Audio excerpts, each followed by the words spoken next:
أعوذ بالله من الشيطان الرجيم. بسم الله الرحمن الرحيم. الرحمن علم القرآن خلق الإنسان علمه البيان. الشمس والقمر بحسبان والنجم والشجر يسجدان.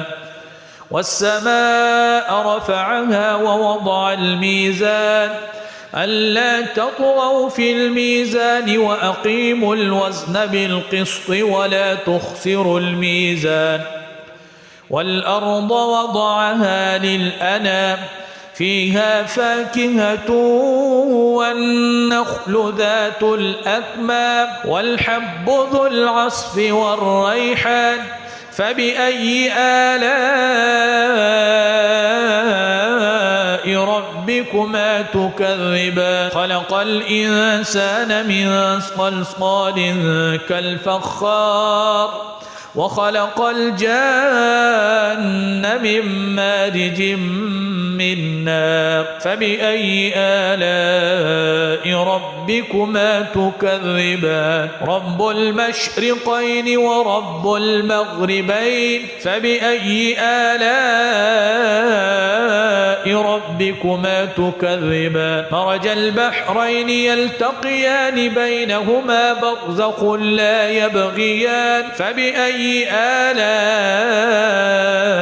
ربكما تكذبان. يخرج منهما اللؤلؤ والمرجان فبأي آلاء ربكما تكذبان. وله الجوار المنشآت في البحر كالأعلام فبأي آلاء ربكما تكذبان. كل من عليها فان ويبقى وجه ربك ذو الجلال والإكرام فبأي آلاء ربكما تكذبان. يسأله من في السماوات والأرض كل يوم هو في شأن فبأي آلاء ربكما تكذبان. سنفرغ لكم أيها الثقلان فبأي آلاء ربكما تكذبان. يا معشر الجن والإنس إن استطعتم أن تنفذوا من أقطار السماوات والأرض فانفذوا لا تنفذون إلا بسلطان فبأي آلاء ربكما تكذبان. يرسل عليكما شواظ من نار ونحاس فلا تنتصران فبأي آلاء ربكما تكذبان. فإذا انشقت السماء فكانت وردة كالدهان فبأي آلاء ربكما تكذبان. فيومئذ لا يسأل عن ذنبه إنس ولا جان فبأي آلاء ربكما تكذبان. يعرف المجرمون بسيماهم فيؤخذ بالنواصي والأقدام فبأي آلاء ربكما تكذبان. هذه جهنم التي يكذب بها المجرمون يطوفون بينها وبين حميم آن فبأي آلاء ربكما تكذبان. ولمن خاف مقام ربه جنتان فبأي آلاء ربكما تكذبان. ذواتا أفنان فبأي آلاء ربكما تكذبان. فيهما عينان تجريان فبأي آلاء ربكما تكذبان. فيهما من كل فاكهة زوجان فبأي آلاء